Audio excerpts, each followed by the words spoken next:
La Côte d'Ivoire a besoin d'investisseurs et elle se donne les moyens d'en trouver. Ce mercredi, Daniel Kablan-Duncan est à Londres. Aux côtés de plusieurs membres du gouvernement, il présente devant près de 500 investisseurs anglais l'intérêt de la destination Côte d'Ivoire. Pour le forum Investir en Côte d'Ivoire, il faut qu'ils viennent nombreux.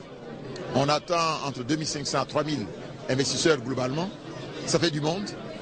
Et de ce que nous sentons chaque fois qu'on bouge, que ce soit donc aux États-Unis, au Canada et ici, il y a peut-être des chances qu'on dépasse ces chiffres-là.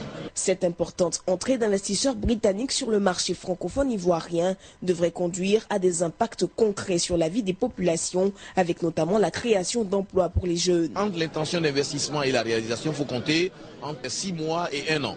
Donc tous ceux, l'intention de l'année dernière se réalise cette année, tous ceux de cette année vont se réaliser l'année prochaine.